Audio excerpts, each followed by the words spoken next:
Hello and welcome to Newswire. I'm Ayza Omar. Today we're talking about India's lower house of parliament that's just passed a bill called the Citizenship Amendment Bill, which offers amnesty to non-Muslim illegal immigrants from three neighboring countries of India. Now, those three countries being Muslim majority Pakistan, Bangladesh and Afghanistan. This bill brings a fundamental change to a 64-year-old Indian citizenship law, which prohibited illegal migrants from becoming Indian citizens. But for that, the Home Minister, Mr. Amit Shah, has a solution, it seems, to implement the Assam State's National Register of Citizens in all 29 states and 7 union territories of India. Now, the NRC, the National Register of Citizens, in itself is a list of people who can prove they came to the state before 24th of March 1971, a day before Bangladesh became an independent country. So 2 million of Assam's population has been left off this list. Of these 2 million, if they can't prove their citizenship, they face either deportation or detention camps. There's still a hazy area as to what would happen to them. Now, most of these 2 million are Muslims as well as some Bengali Hindus. But this Citizenship Amendment Bill conveniently comes to the rescue of the Bengali Hindus as a massive voter base that they are for the BJP, because the Citizenship Amendment Bill essentially gives them citizenship in India as long as they identify as a non-Muslim which is persecuted as a religious minority in one of these three neighboring countries. Now, the bill has already prompted quite a bit of protest in the northeast of the country as well as in the national capital in New Delhi. Now, protests are divided between those who are protesting, such as in some in the northeast, who feel that these immigrants will overrun the areas, they will get dominance of favor.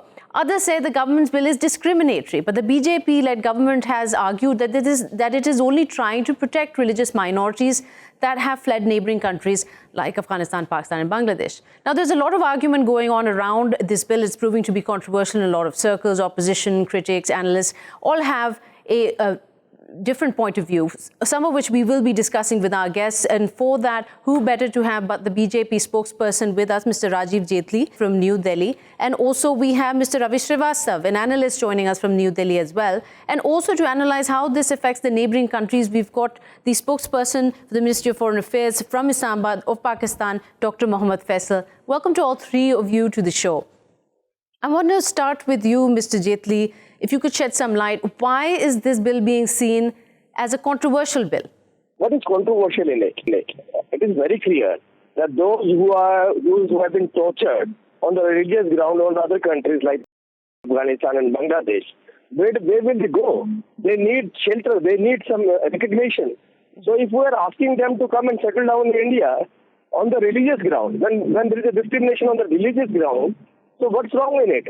And second thing, those who are protesting this bill, this does not, give a restriction on Indian Muslims. There is a restriction only on Pakistan, Bangladesh, Afghanistan. These all countries their constitution is based on their Islam. So, do you really think that those who are based in these countries will walk away on the basis of their religious discrimination? So what's wrong in it? I can't understand it. When you say that religious minorities that are persecuted in these neighboring countries should be given sanctuary, will be given sanctuary within India, and you speak for the human rights violations that are taking place, obviously, but why not then provide sanctuary to the Rohingya Muslims, 40,000 of which have fled to India from Myanmar in the 5 years? Instead, the same BJP government has gone to the Supreme Court to deport them. No, I'll tell you. We have given asylum to even Pakistani people in India. Look at Adnan Sami, who has got asylum in India. He has got citizenship. We had given hundreds of citizenship to other people, those who come from Muslim background. Why not the Rohingya Muslims? But here, sorry? Why not the Rohingya Muslims? They're a religious minority being persecuted in a neighboring country to India. Why are they being taken to Supreme Court to be deported? No. Actually, we have intelligence agencies who have given affidavit to the Supreme Court of India saying those people who are coming from Myanmar are threat to our national security. And this is the reason Pakistan also has refused to give them asylum in Pakistan. It was a statement of Foreign Minister of Pakistan that we will not allow Rohingya Muslims to come into Pakistan. So, I mean, these people in lakhs of lakhs, they are in India. They are, they are living in India, whether it is illegal, whether they are illegal immigrants, but they are living in India. We're thinking on that. Okay, no, but that is a contested statement here that Pakistan had denied them. There are over 5,000 right now residing within Pakistan, and their existence, their presence here is not being persecuted, or they are not being pushed across. Anyway, coming back to the point here, what is the motivation of introducing this bill, of excluding the Muslims from it? So, I mean, if we include Muslims into it, citizenship amendment bill, all people from Bangladesh and Afghanistan can come down to India. They will not come on the religious ground. They will come to earn money in India. They will come to settle down in India on the basis of their business or some other professions. So what do you think that any country will allow? That is on the pretext that they are being persecuted, which is obviously not the case. But the isolation here of the Muslims itself speaks very disturbingly of why are they being put aside, considering what has unfolded just recently with the NRC. I didn't come again, please. Your voice was not very clear. Okay, let's bring Mr. Srivastav into this conversation. Mr. Srivastav, do you see this as a protection of on religious grounds of minorities in neighboring countries? Ayza, India was never divided on religious grounds. And this is the first time BJP is making an attempt to divide India on the religious lines. Their Home Minister, Mr. Amit Shah, is making a statement on the floor of the parliament that Congress divided India in 1947 on religious ground, which is a plain lie.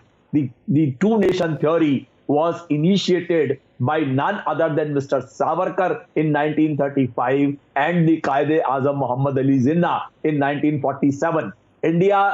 This particular bill is against the Constitution of India. My friend was just now telling that they have taken some 40,000 Rohingya Muslims. I am asking him a question. What about the Rohingya Hindus? They are the minorities there. Why don't you accept them in India? You have only written 3 countries, Afghanistan, Pakistan and the Bangladesh. Why not those countries? I am saying, for that matter, there is a persecution of Bauddha in Sri Lanka, of Tamils in Sri Lanka. Why don't you take them? Let's ask Mr. Jaitly. Mr. Jaitly, how would you respond to what Rajeev Jaitly is saying? Why just these 3 countries? So we have one class in India. They have got different mindset altogether.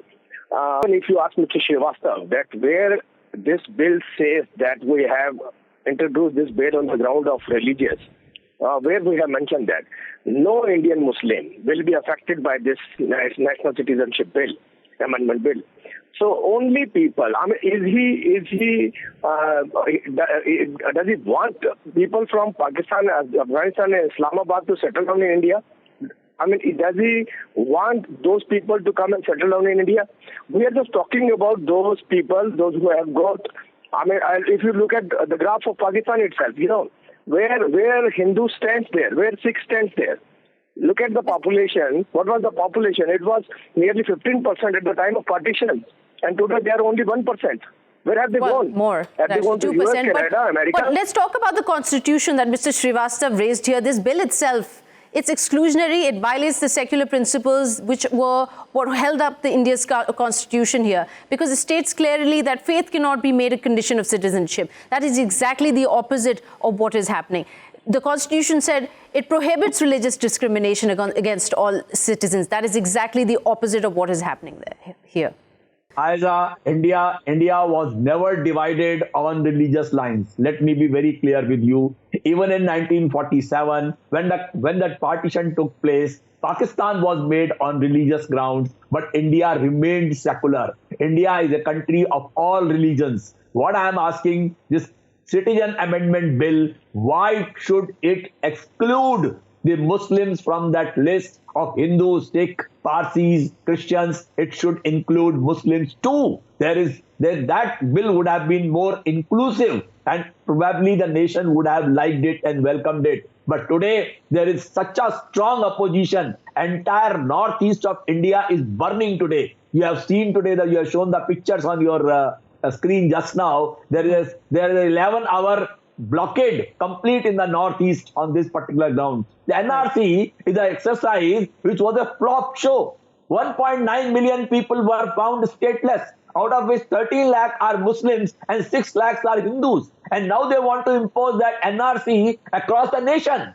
They want to divide the country vertically today. This will be opposed. Let's put this question, Mr. Srivastav, let's put this question to Mr. Jaitly, who better to answer this, but the representative of the government who has inculcated this. What do you think, Mr. Jaitly, how do you respond to these allegations of these points? And also, how would you explain then the protests unfolding across India? Mr. Jaitly? It seems that Mr. Jaitly has hung up. We've lost him there. So we'll come back to you, Mr. Srivastav. But let me bring in here the spokesperson here for Pakistan, Dr. Faisal. Let me get your comments. Prime Minister of Pakistan, Imran Khan, he tweeted a few hours ago. He said, "We strongly condemn Indian Lok Sabha citizenship legislation which violates all norms of international human rights and bilateral agreements with Pakistan. It is part of the RSS Hindu Rashtra design of expansionism propagated by the fascist Modi government." Dr. Faisal, your comments, please, on how this is affecting us as a neighboring country, and especially the Muslims of South Asia. The question is that how can India discriminate when it is a signatory to international covenants on elimination of all forms of discrimination based on religion or belief, or a signatory of Universal Declaration of Human Rights? These are the questions that need to be asked to the Indians, that what exactly are they up to when they pick and choose religions as per their own design, that they are ready to welcome Christians and Dalits and Buddhists and everyone, but they're not ready to welcome Muslims. That nobody is really dying to go to India as Muslims. The problem is that how can a discriminatory legislation be passed by a Lok Sabha, and tomorrow it will be in the Rajya Sabha, of a country that claims itself to be the largest democracy of the world. What kind of democracy is this, in which you pick and choose people, and then you have 8 million Muslims in lockdown in Indian-occupied Jammu and Kashmir for the last 130 or so days? What exactly is going on? So this is a very, very difficult situation for a Muslim neighbor of India, which is facing the brunt of all these things that is happening. You saw 5th of August, the unilateral illegal actions, and then you saw what happened in Babri Masjid and the decision that came, and now this. So it is quite disturbing for us that in our neighborhood, an extremist government which believes in lynchings and Ghar Wapsi and Love Jihad and all these things is in power, and we don't know where this madness of Hindutva would end. Okay, and stay with us, Dr. Faisal. I want to expand more on that. But Mr. Srivastav, I want to come to the point where we were briefly touching with you here in terms of it comes at a time where already there has been, and this is again a highly contested figure because the National Crime Records Bureau in India, they don't keep a separate record of hate crimes or lynchings, but independent organizations who have been keeping track, like the Hate Crime Watch Tracker, they are giving out figures where essentially most of the crimes since 2009 have taken place during Modi's tenure. So it's very concerning of what this is indicative of. Is this going to further push the kind of crimes and events unfolding within for the minorities there in India? Ayza, there has been a lot of data being suppressed by the government of India in last 4 or 5 years. The data of the National Crime Reporting Bureau, NCRB, and other things on the mob lynching. The mob lynching has become almost an order of the day in India, and situation is extremely bad. I would not say it is happening from one community to another. It is rather happening from both community sides, but such incidents are happening. The government of India actually is under tremendous pressure on account of economic slowdown, unemployment, rising prices, and there are so many hot issues like rapes. There are a lot of rapes happening across the women are burnt alive and all those things are happening. The government just want to divert the attention of the masses, of the public at large, and keep them involved in the Article 370 or that Ram Mandir Supreme Court order, or now this CAB and then that's NRC. So these are only diversionary tactics by the government of India to keep the people's mind away from the burning issues which are affecting a common man on the ground. But Mr. Srivastav, it seems that it is working, this tactic, because you see right now when it was passed in the Lok Sabha, in the lower house, it passed with 311 in favor to it. There's a big concern. Will they get that kind of resounding victory in the upper house?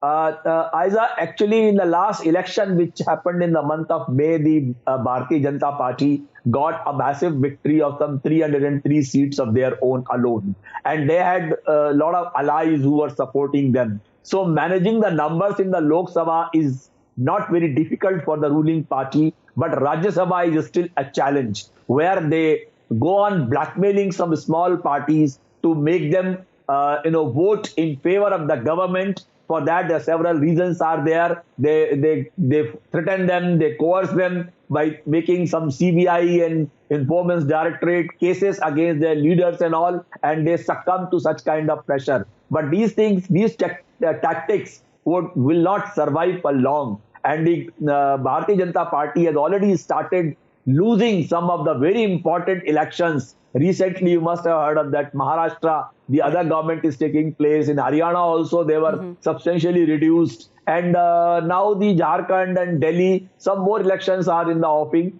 So their footprint across the country is reducing slowly. The people are rejecting this dividing policy on religious one can hope, Mr. Srivastav, one can only hope that movement, the opinion of the people can finally come across to the government, make a change. But Dr. Faisal, here, while Pakistan has given its statement on how it feels about the Citizenship Amendment Bill, the US Commission is now seeking sanctions against the Indian Home Minister over this controversial citizenship bill.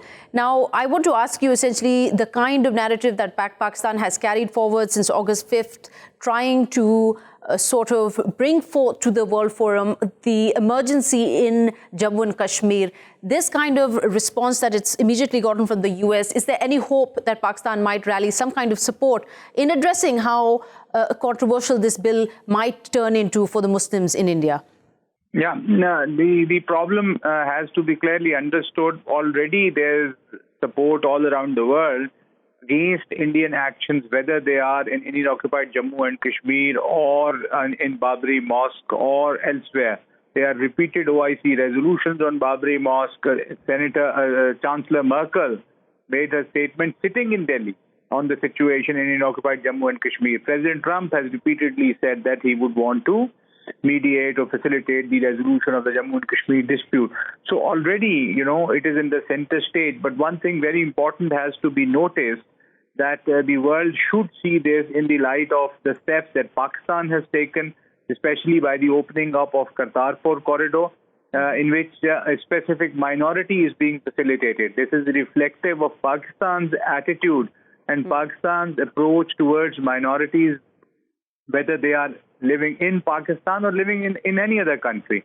And what the Indians are doing is reflective of the Indian approach that they have, the Hindutva government has for the minorities that it has. So it is a very, very disturbing mindset. And as my Prime Minister has repeatedly said, it is a fascist mindset, which is a cause of concern for the entire world. Dr. Mohammed Faisal there, thank you so much for joining us. Coming back to you, Mr. Srivastav, like I mentioned, the US Commission, the United States Commission on International Religion Freedom, they've come out and said this statement that they're seeking sanctions against the Indian Home Minister Amit Shah for passing this controversial bill, for introducing this, endorsing this. Mr. Srivastav, in the long run, while the BJP-led government has introduced many policies, passed many into law that reflect a rather disturbing far right-leaning, Hindutva-carrying sort of ideologue policies, what is the motivation here and what is the goal here for the long run? Ayza, in fact, that rightly you have mentioned that they are heading towards making India a Hindu Rashtra, but then that such schemes would not work. That I am very hopeful.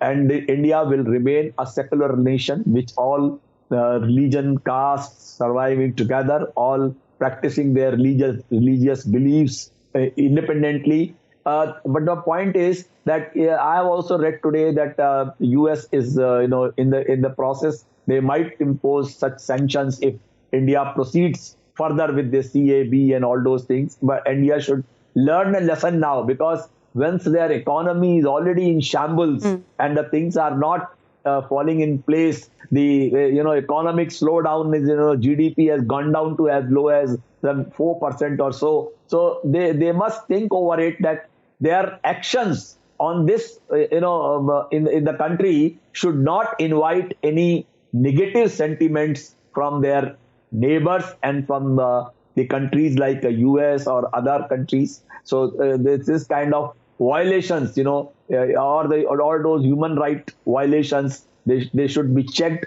and otherwise they will be, their image will definitely suffer a setback. And it's ironic because this comes on the day that's celebrated all over the world as the Human Rights Day, which is essentially to celebrate and highlight issues of human rights violations, something that has been talked a lot about, especially during the Modi tenure. In both his tenures, there has been so much of not just this mob lynching going on by cow vigilantes, but hate crimes, the persecution of Dalits and other castes that don't meet that social strata. How do you see this transforming the entire nation in the next few years? Do you see this affecting the BJP government in its support at all? I think such things will not survive in the long run, and the resentment and opposition in the country has become very, very, I would not use the word violent, but they have become very aggressive at the moment. There have been incidents of the 49 celebrities or 110 celebrities writing letters to the Prime Minister and to the President against the mob lynching, against those atrocities on the Dalits and the minorities. They have been writing letters. And this thing is slowly translating into an anger amongst the public at large as well. And this will reflect ultimately into, election process and, these people, the ruling government losing the power. They are in the center. They are very, very strong at the moment. But as far as the states are concerned, this thing is not, being appreciated, and they are, they are not on a positive side at the moment. And the public, especially the youngsters in the country, are highly agitated at this moment. You can see the agitations by the Jawaharlal Nehru University students in Delhi. You can see a lot of students agitating in the Northeast. Such things have become now very, very common. And now the 4 months of complete lockdown in Jammu and Kashmir, the curfew, the communication blockade. It's been 4 months now, and there has been this constant narrative by the BJP government that all is well, and yet the access to the people and the kind of blockade they're facing, nothing has changed on that front. Is the response from the public of India, from the people who have voted for the BJP, any different than it was 4 months ago when they supported the abrogation of the Article 370? I tell you frankly, Ayza, the public at large is not very concerned about these things, because they are suppressed in their daily lives, whether they are prices, whether they are unemployment, where the industry is closing down, the downfall of the economy and all those things. Now it has started touching a common man. People are buying onion at the rate of 200 rupees per kg. Can you beat it? Even such situation, people are more concerned about their daily lives now, instead of, what 370 has affected the 130 crore population. It's a few lakhs or 70, 80 lakhs of people in particular Kashmir. Now people, they have started saying, okay, you have done it, now help them out. The economy, the deplorable situation of the economy of India is a bigger concern for the citizens, as you said. Mr. Srivastav, thank you so much for staying with us in Newswire here and trying to explain the kind of impact this citizenship amendment law is having, not just across the region, but also on the people of India as they carry out protests across different states. And with that, we will take a quick short break. We'll be right back.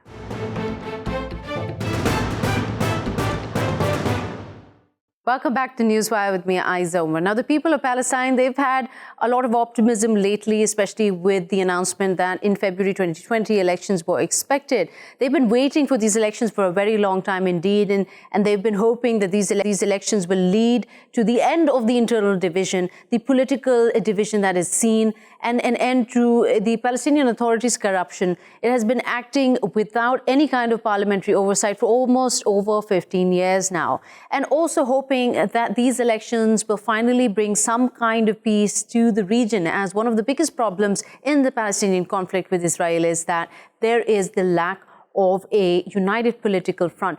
To analyze the situation, how it moves forward, and what are the hurdles that these elections might face, we've got with us two experts, one analyst joining us from London, Mr. Jafar Ramimi, and from Gaza, the spokesman for Hamas, Dr. Basem Naim, will be speaking to us today. I want to start with you, Dr. Basem Naim, especially in recent developments. Let's start with an overview of the situation. There is a big question being asked by analysts right now, whether these elections are even truly going to happen. I think we have to do the maximum, our best, to make it happen.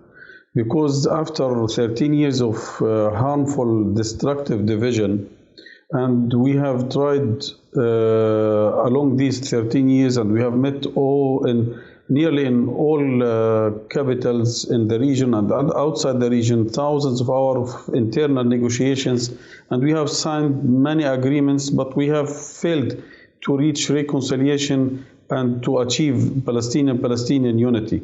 Therefore, the only choice, the only chance maybe left for us Palestinians to gain our unity again is to go back to the Palestinian people who have chosen this leadership on both sides, on Hamas and Fatah, Ramallah and Gaza, to decide which way can we go forward, which leadership can take over, and so on. And maybe this is the best choice now left for us, is to go back for election. If it can happen or not, we have to work on this to make it happen. We know that there are still many difficulties, many obstacles on the way to reach the moment the people can move to the election stations, but we have to do our best. But there is a concern by not just critics of how this is moving forward, but also Fatah's head of the parliamentary bloc, that some of the terms that Hamas has used in its reply is controversial here, especially the term, the rules of engagement, which was written in the written reply, which was mentioned in the written reply. What does that exactly imply, if you could clarify for us? I think Hamas and other Palestinian factions here in the Gaza Strip made great concessions to make this step to happen. I think if we go back to the basic Palestinian law, to the constitutions, the president himself is expired. There is no PLC is functioning or legitimate. None of the governments is legitimate today. But in order to allow this to happen, I think all parties have to take some steps backward and to make some maybe painful concessions. At the beginning, there was a full comprehensive initiative from the Palestinian factions here, which was built of three elements. The temporary leadership to meet in Cairo to decide for the whole political pathway, and the election, and forming a unity government before talking about any further steps towards reconciliation.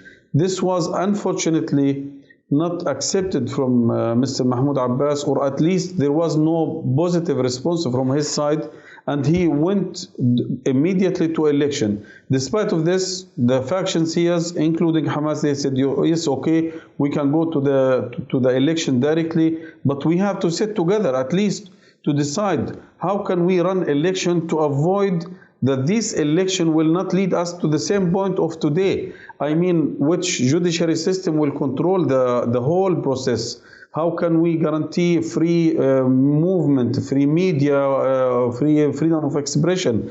Which security apparatus can control the whole process?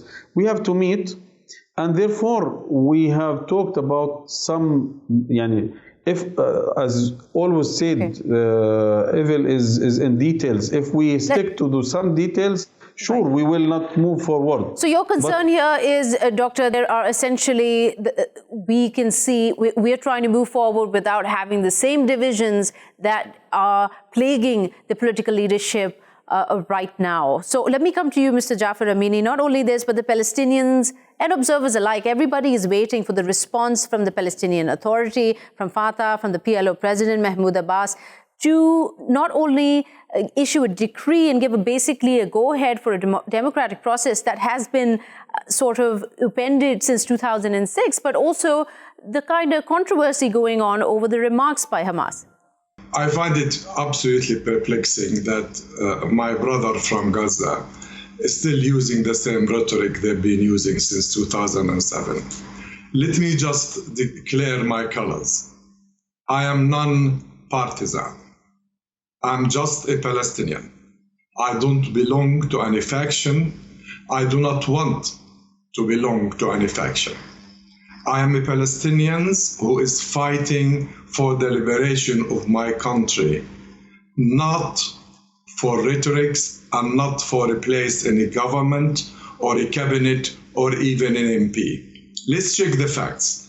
In 2006, Hamas won the elections clearly. It was a landslide. Whether the landslide was approval of Hamas or rejection of the PLO and Fatah, that's another discussion. The fact of the matter is, Gaza is under siege, not only by Israel, but by Egypt and the PA. The people of Gaza are suffering under Hamas. There is no freedom. There is no freedom of speech. There is no freedom of gathering. They are harassed. They are being monitored, and they are being put in prison. And worse, in the West Bank. So the two of them, as far as I'm concerned, Fatah and Hamas are responsible for this impasse. This impasse has happened because they are all vying for positions. It's about time that both the leadership of Hamas and the leadership of Fatah and the leadership of the PLO took stock of what's been happening for the last 13 years and correct not only their way of thinking, but their method of thinking. This accusation, like a ping pong game, Hamas says Fatah did, Fatah did, Hamas did. This is not taking us 1 micrometer forward. Yes. If Hamas says we are about the liberation of Palestine, and if Fatah says we are about the liberation of Palestine, then they should unite unconditionally, because the division only serves the object of the occupier, not the occupied. These elections... Right, hold that thought. Coming back to you, Dr. Basem Naim, it's a legit concern here because the kind of back and forth that is taking place right now by the political representatives of these different factions is very concerning. With not just recently, one of the conditions that the Fatah's Revolutionary Council, Mr. Fitani put forward was that until we know that Hamas is serious, a presidential decree moving forward on these elections is not going to take place. With these kind of concerns, as Mr. Ramimi has expressed, as a Palestinian, it's pretty much across the board here that the divide is the reason why this has never happened since 2006 is because of the political divide. Is Hamas ready to make those compromises now? We have failed as Palestinians to reach or to achieve unity and to end the division through direct Palestinian negotiations. We have signed many agreements. We met everywhere in Cairo, in Doha, in Istanbul, in Moscow, and we have failed. The only choice left is election. And we say clearly today, we are ready to go for election again without further discussions about legitimacy. If we start discussing legitimacy, none is legitimate today. None is legitimate. And if we start to talk about freedom of expression, or I don't want to blame this side or this side anyway. The only choice is left to go back to the people and to let them to decide which leadership they choose. But that's the problem, right? Dr. Basem Naim, that is essentially the problem here, because in order for the people to decide, you need to get to the people first. But even before the people can express their opinion, can put down their vote, there seems like the entire process of carrying out this election process is on the line. I think Dr. Hanna Nasser was clear in his message to the president, to President Abbas, to Mr. Mahmoud Abbas. He said, he told him in his letter that all factions, including Hamas, agreed to participate in the election based on the basic Palestinian law, on the constitution law. And we are waiting for your presidential decree to decide for the time and for the legal basis. I mean, which the Palestinian Authority, Minister of Civil Affairs essentially says is not going to happen. It's not going to happen until or unless Hamas puts in their cache of weapons under the control of Palestinian Authority security services. What has this to do with the security services? Again, if we are going to discuss the legitimacy and who is legitimate, this security forces or the other security forces, we will not please allow me to move forward. Mr. Ramimi wants to say something. Let's hear what Mr. Ramimi has to say. Yes. Dr. Basem, could you, good morning, could you please allow me to engage you? Could we please stop this blame business? Could we please stop putting the ball in the other party's court?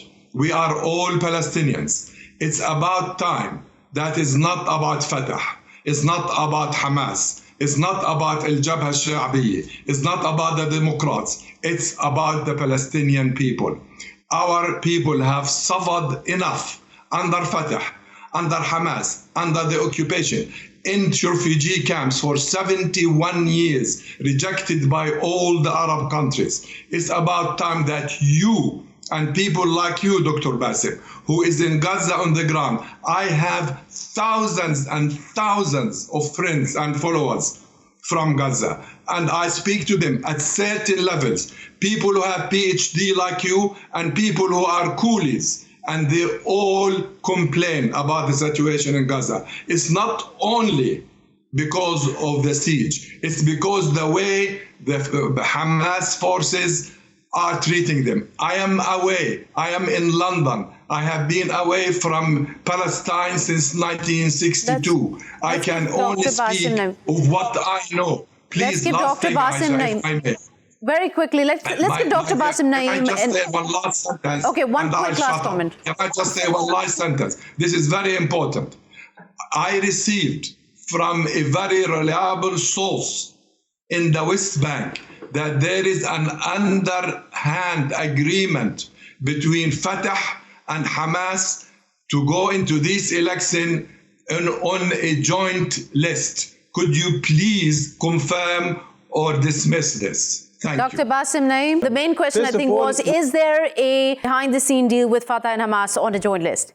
Either we continue this fruitless negotiation in all capitals around the world, which after 13 years have ended with nothing, with further divisions, with the institutionalization of the division, or we go to the other choice to go back to the people who have chosen this leadership here in Gaza and there in Ramallah and let the people. We say from our side in Hamas, and we are ready to be committed to all the conditions and the needs to have a transparent, free election process. And therefore we say, we with all other Palestinian factions here in Gaza, that we are ready for election. But I have to say to Mr. Jafar, not we who closed 52 websites because they are criticizing the PA in Ramallah. Not we who have attacked the Palestinian prisoners. There you go again. The blaming game. Mr. Ramimi, Dr. Basem Naim, we're running out of time. Dr. Basem Naim, let me just get a closing comment from Mr. Ramimi very quickly. We're just on our last 30 seconds.